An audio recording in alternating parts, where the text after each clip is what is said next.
So we are going to begin with the next topic, that is emerging trends in the field of organizational behavior. Whenever we talk of trends, we are talking about the topics or the concepts or the ideas that are current, that are relatively new, or that are being researched over right now, or that are of interest to the people of that field. So, we are here discussing the emerging trends in the field of organizational behavior. Why are we discussing? The reason being that organizational behavior is a very old field, right? It is a very old field. So, if we are discussing the concepts that had started since then, some have become outdated, some need updation, some have been updated, some are being researched on right now, some have become redundant, some have become obsolete, some are of no use, right? So what all is currently of interest in the field of organizational behavior that we are going to discuss today. So,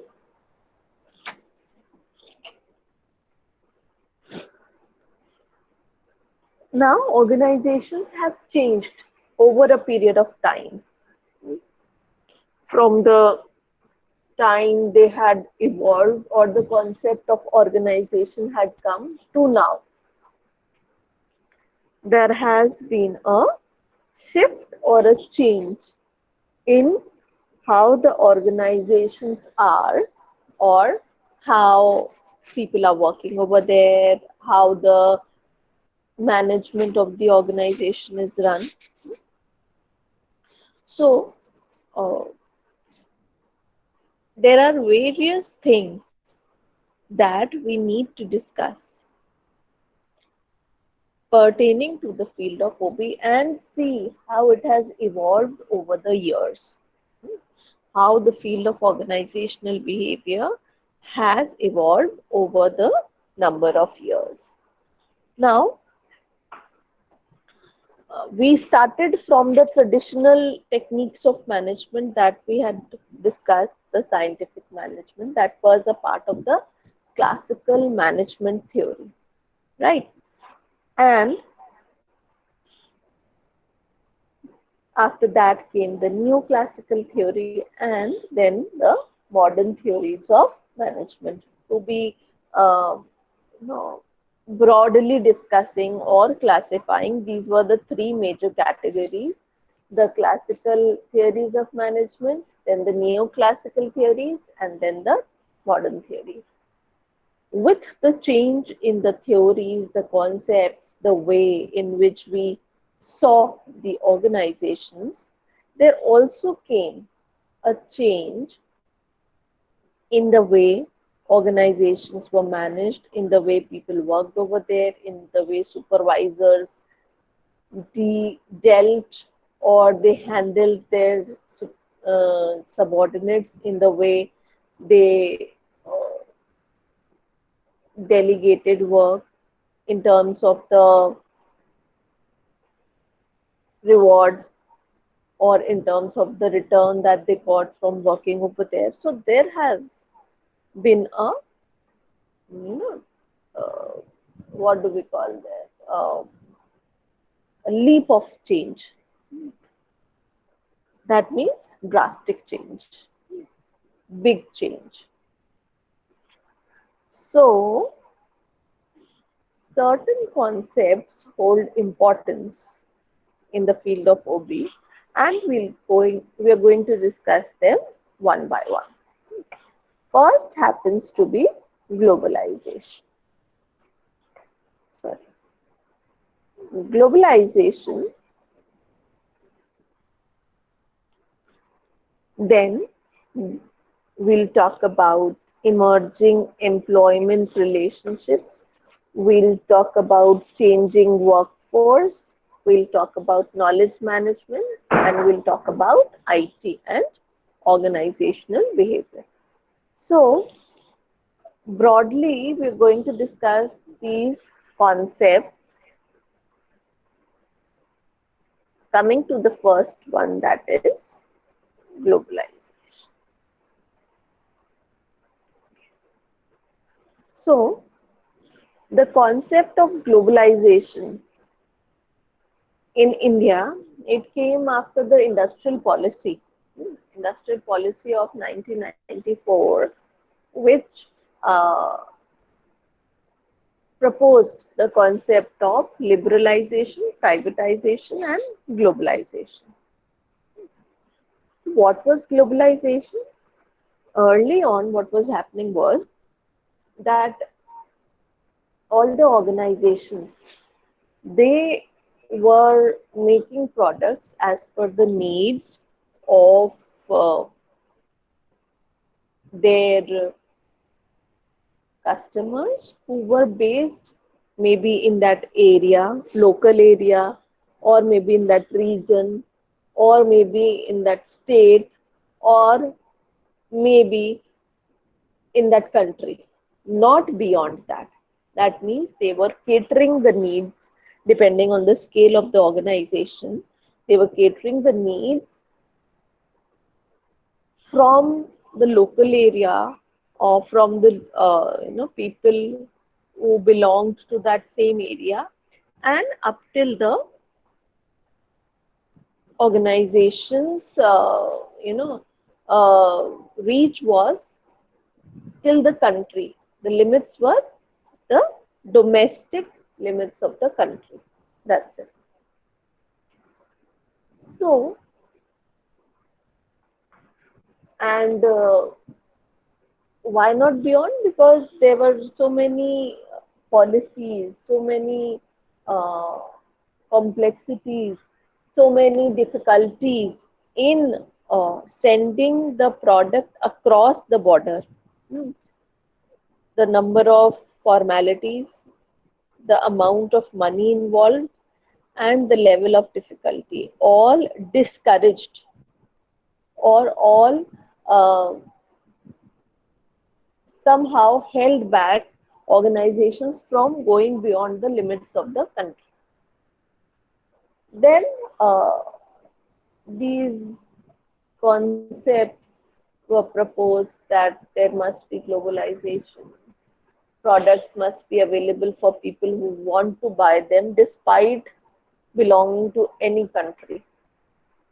So this helped the organizations spread beyond the boundaries. That means they could buy as well as sell products across the border. So what was done? The taxes were brought down, they were eased, then the formalities were reduced, licensing was done. There were so many, what do we call them, activities. So many work people did, so many types of things were done to make this happen, licensing agreement and import export policy, exim, what you call. So this was all done to make it easier. So they were trying to encourage people to move beyond their boundaries, to maybe establish in other countries, maybe sell in other countries, buy from other countries, so that the market was not restricted only up to an area. So what will that do? That will bring a lot of opportunities for businesses to grow, for businesses to expand, and ultimately it is going to boost the economy not only of that country but also the economy, the global economy, or the world economy. So this was done to boost or to bring up the economy. So globalization means that you can spread beyond the boundaries. The entire world is your market. There is no restriction that you can't sell. Obviously, you have to follow the rules and regulations. Suppose you want to sell your product in Singapore, so you have to meet the rules of the government that are established for doing business in Singapore. Not only the rules, but also the standards of the product, the quality, the uh, type of product that is allowed, the legality, all has to be followed. So that has to be done as per the country in which you are trying to do your business. So this brought a drastic change in the way business was done in the entire world. In the entire world, this changed the scenario that was there up till now. It was not a 1 day process, it was not a 1 month process, it was not a 1 year process, right? It has taken years now. The way the organizations were selling, buying, doing business has also changed over the years because change is inevitable, or you can say change is permanent. That means change has to take place, come what may.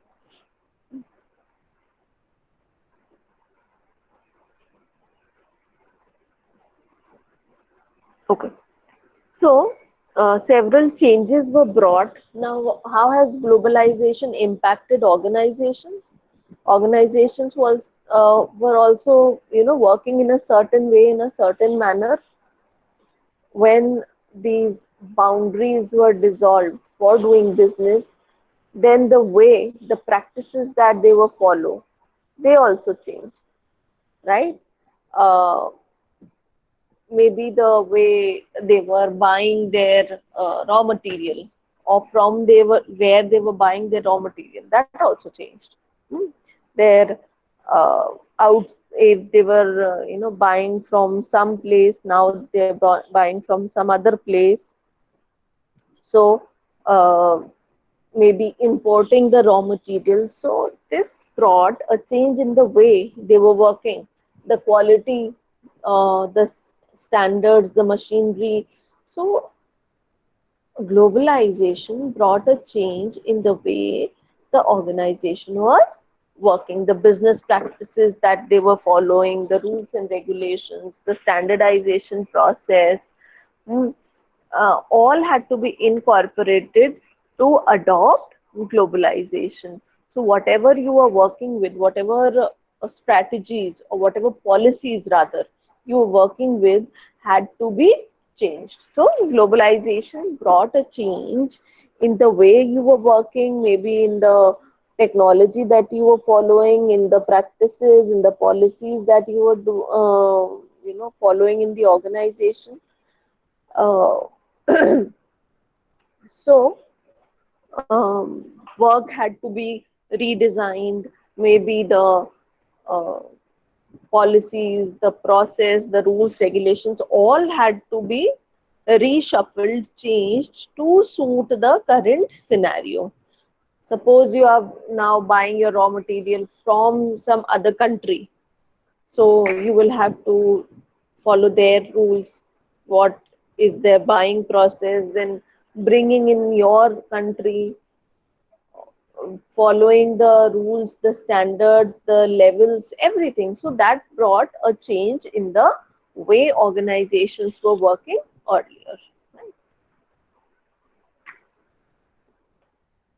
Now let us understand this by, suppose you are doing college or studying in your hometown, you know.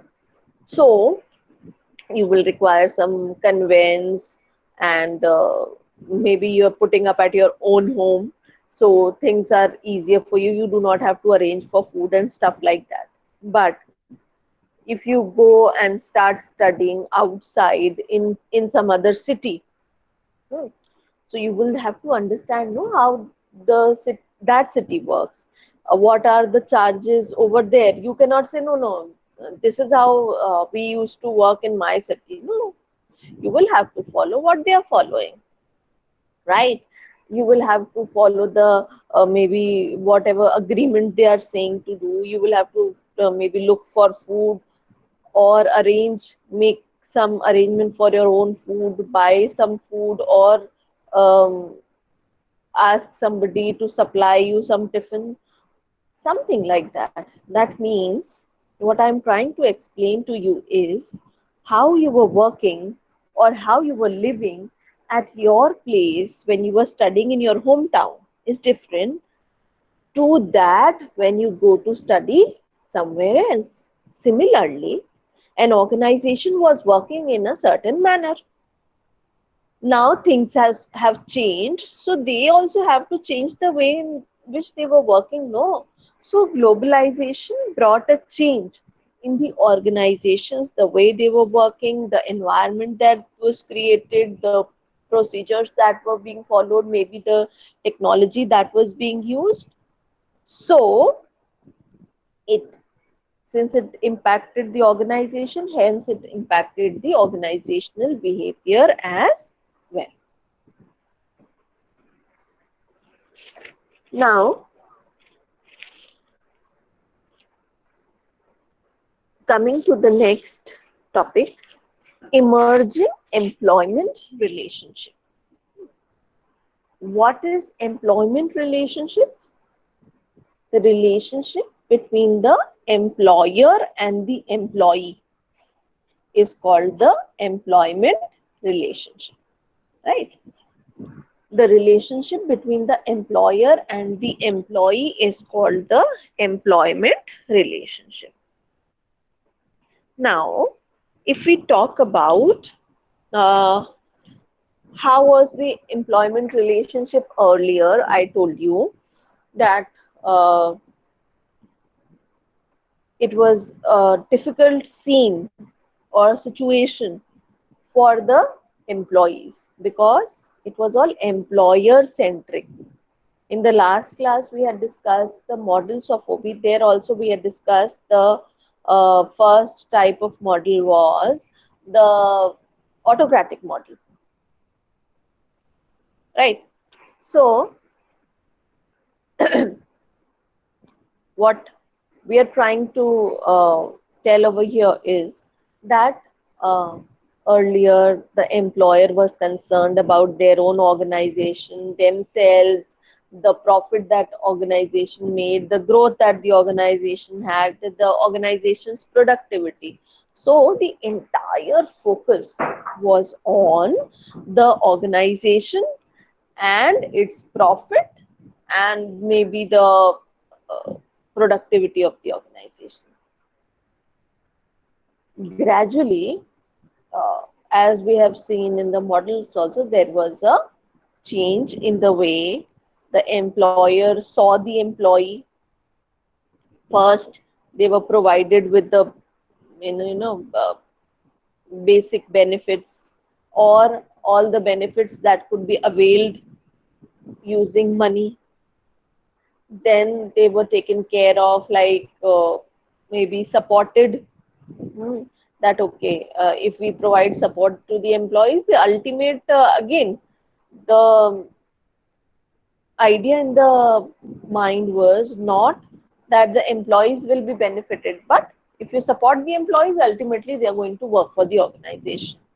But meanwhile, the employees who were supported, they also got to work in an environment that was positive.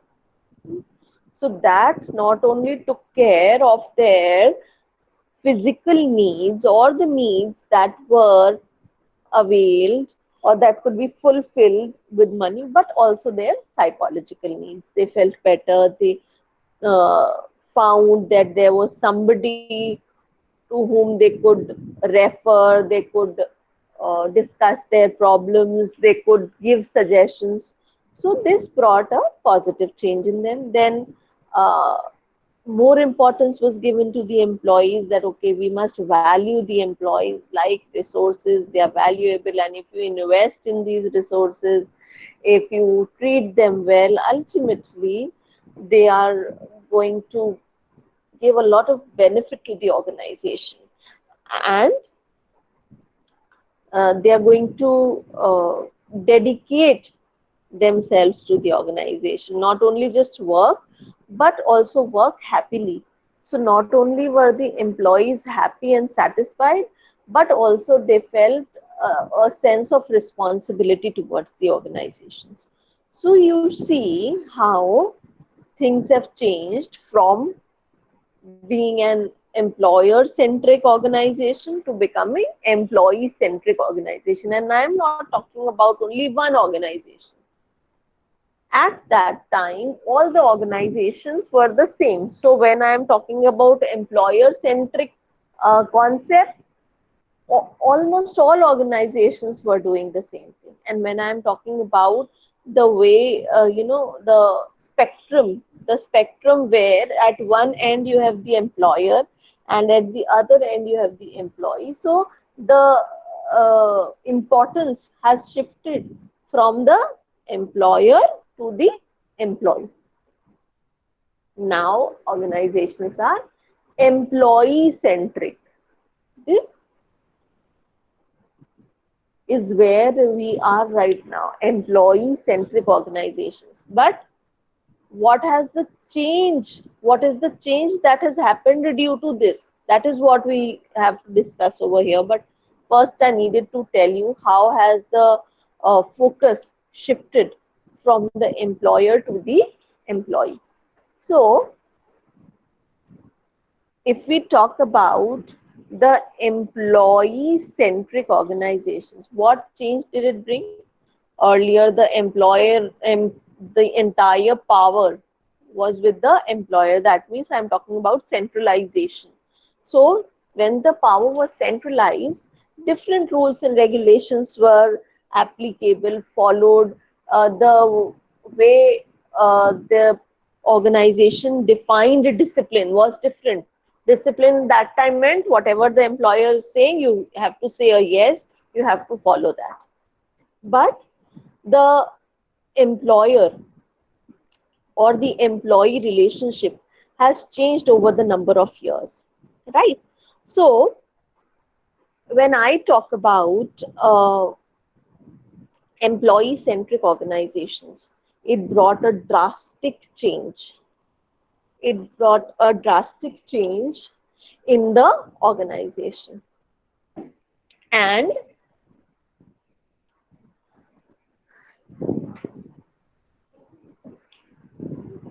employee centric, what happened? Now you have to focus on the employee. You have to lay emphasis on the employee. You have to give importance to the employee.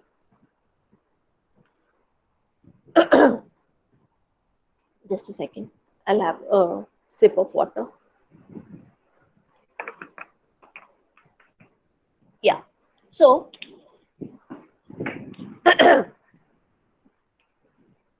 now the rules, regulations, policies, the environment was all employee centered. So, everything from the management, from the top to the middle to the lower, the way they were working changed. And when the style of working changes, when the way of working changes, when the policies change, then uh, you need to, or that you do not need to, it automatically brings in a change in the organizational behavior. The relationship between the employer and employee changed, hence the way organization was working changed, hence organizational behavior also changed. That is what we have described over here, that it was not autocratic anymore, it was supportive, and later it became more flexible. Flexi time. Flexi time is what? Flexible timing. There is no fixed timing. The employees can choose as per their convenience when they want to work, and they can contribute to the organization. These days, the most common thing is work from home. You're seeing in the pandemic, you know, work from home. Earlier, we used to study, and the people used to think work from home is a rare thing. Now you are seeing that it is the most common thing in all organizations, because that is the need of the hour. Work from home. So, what is this? Providing convenience to the employee that they can stay at their home and work. They can contribute to the organization from their home itself. They can work from there. So policies also have to be according to that. You know, the now the superior or the supervisor cannot stand on the head and monitor the employee. They have to bring up certain systems, certain technology that sees, that makes sure that all those who are working in the organization, how are they working, how many hours are they working, whether they are meeting the deadline or not. So that change has to come in, right? Without doing that change, without bringing in that change, if you keep following the old practices, how will you measure their performance? So the employment relationship has changed over the number of years. The way the employees are working, the way their performance is being measured has changed over the number of years. Now the next concept that we're going to discuss is the changing workforce. Workforce means the employees that are working for the organization. They are called your workforce. So, what is the changing workforce? What does this mean? Changing workforce means that the type, I'm not saying that Mr. A goes and Miss B comes and joins at that place and the workforce has changed. No, I am talking about the general level or the general type of people that are working in the organization. Changing workforce meant that how has the type of work people who are working, how has it changed, right? Uh, Earlier, only men used to work in the organizations, right? And what they did was that they used to um, go to the organization, work over there, and on their bread and butter.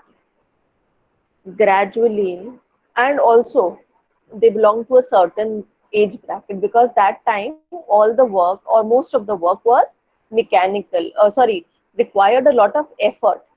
Hmm. There was less of automation. Hmm. More of working through hands, through machinery that required a lot of effort, required a lot of strength. So, uh, a certain type of people could do that work. Gradually, the type of work changed, technology changed, and the type of people working also changed. Now, what kind of demography? Demography means the type of people, the age or the gender to which they belong, uh,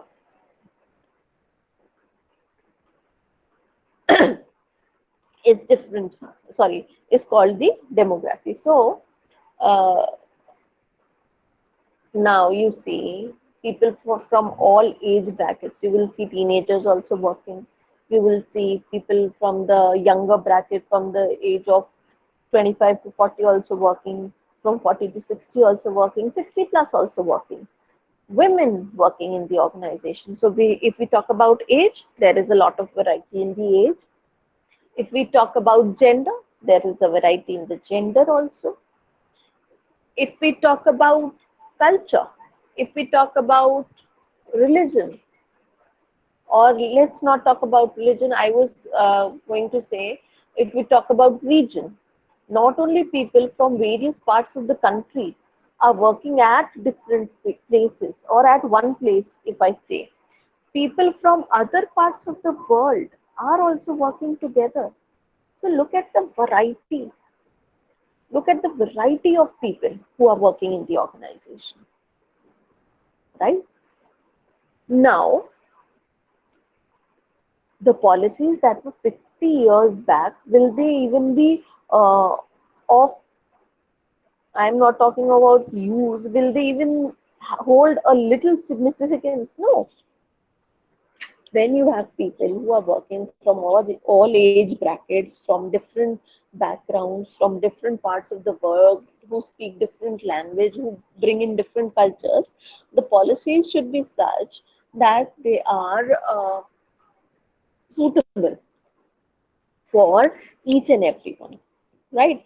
Not only for one class of people, because you see the mixture, you see the melange of people, you see the variety, and accordingly, since the workforce of the organization has changed, you see, uh, you pick up any organization and you will see that people are belonging to so many different places, leave alone places, leave alone parts of the world. They are sitting at their part of the world. That means if somebody is sitting in the US, maybe they are working from some for some other countries. Be, by being situated in the US itself, right? Or you are sitting somewhere and you're working from some other country. It is possible because of the technology, because of the internet that has connected the world. So this has brought a lot of change in the way the organizations are working, the policies of the organization, the strategies, the policies should be suitable for all the people who are working in the organization. That is why it requires flexible type of policies and not stringent, which are not changeable. You know, there must be flexibility. Okay, so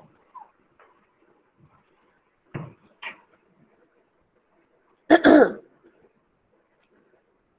next concept is knowledge management. What is knowledge management? Knowledge management is an organized way of holding whatever information in terms of knowledge.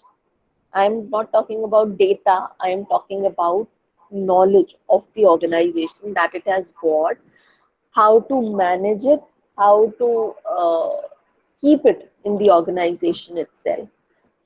Now, first I'll tell you why is it required. It is required because earlier what used to happen, employees, they used to do some work, uh, and if they leave the organization temporarily or permanently, temporarily means if they are on a leave, or they've got some they have met with some problem, some personal problem or some family problem, and they're not able to come to the organization, do their work. Or permanently means they have left the job, they have left the organization, or some mishappening has happened, and they are no more within the world. So that is how they leave the organization permanently, right? So what used to happen, with the absence of a person, the information that was with the person also used to be absent. Also used to be absent means it is not available. Now only when the person will come, the information will be available. So the work used to suffer a lot, and the dependability was on the person.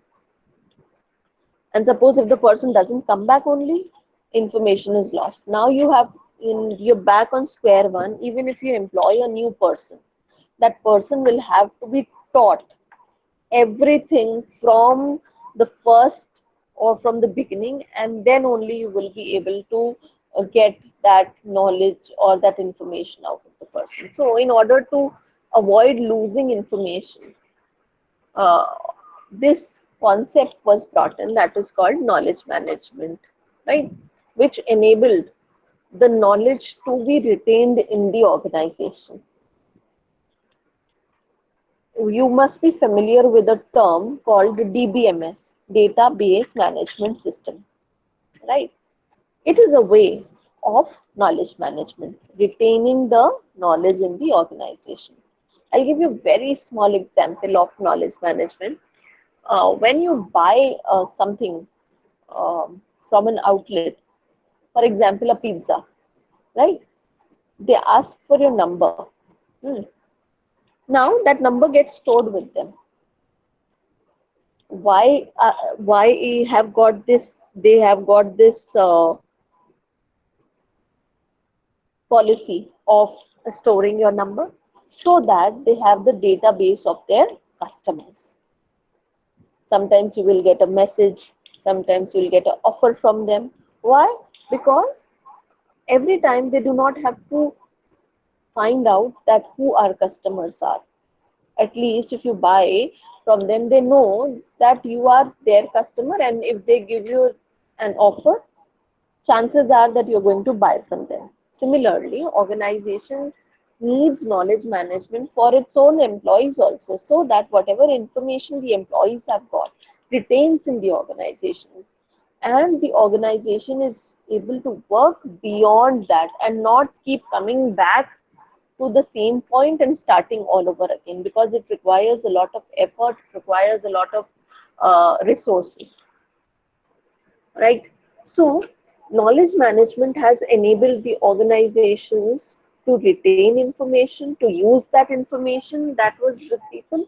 Now the organizations have servers where you access information, where you save information. So suppose you're not there on the organization, somebody obviously from the organization itself who has the access to the server of the organization can access the information. So even if you're not present, the information is present, so the work will not get hampered. So this requires to put some systems in place, some procedures in place. The way people were working has to be changed. Hence, it has impacted organizational behavior.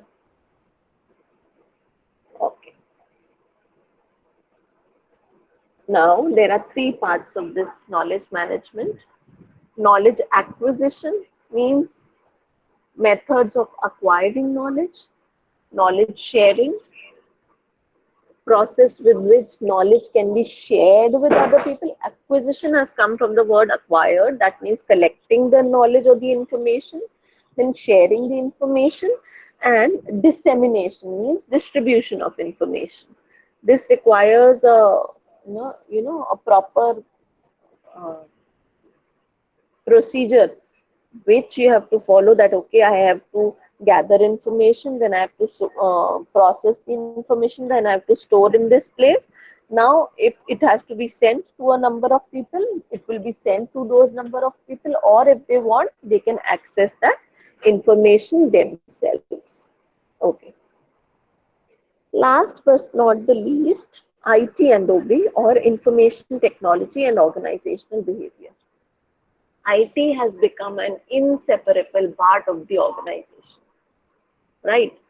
IT means you have to keep everything in place in sync with the technology. Earlier, the technology was not there. Suppose if we talk about the attendance or data of attendance of the employees, it used to be kept in registers and in files. And now it is, where is it kept? It is maybe biometric machines are installed, and if you put your finger mark on that, your mark present.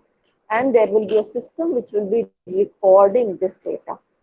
So the way we were working earlier, we used to sign in the register, and now we are putting biometric impressions or maybe smart cards, we are swiping them. So there must be some system which is keeping the information of who or how many people have swiped the card and at what time. So IT has brought a change in the way the organizations are working, and uh, hence you have to put those procedures in place, those technologies in place, those methods in place. You have to teach your employees to work in that manner. So nowadays, you cannot work without IT. Hmm. In an organization, hardly I don't think so. There will be an organization which is working without a computer system. You go to a small departmental store and they will have a computer where they will have a software which has stored all the information of the number of products that they have or they are selling. And they will have a system of generating the bill, right? So if you go to a small shop, they will ask you to maybe you're not carrying cash, maybe you can Google Pay them or send money through some platform or scan the QR code. What is this? This is all IT. IT that has become embedded in our lives. Obviously, they must know how to use that system, and without catching pace with the current changes or with the current technology, you cannot survive. All the organizations which were not able to change themselves with the changing time, with the changing technology, they become outdated, redundant, and ultimately they closed down. So, IT, since it has added to a lot of convenience to our lives, it has also brought a change in the way the organizations were working and hence in the organizational behavior. I hope these concepts are clear to you. The trends that we discussed today, these were the 5 trends that we discussed. Please feel free to ask anything if you want.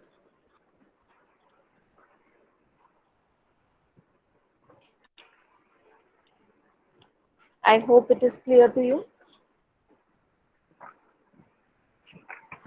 All right, then I'll take your 10 minutes.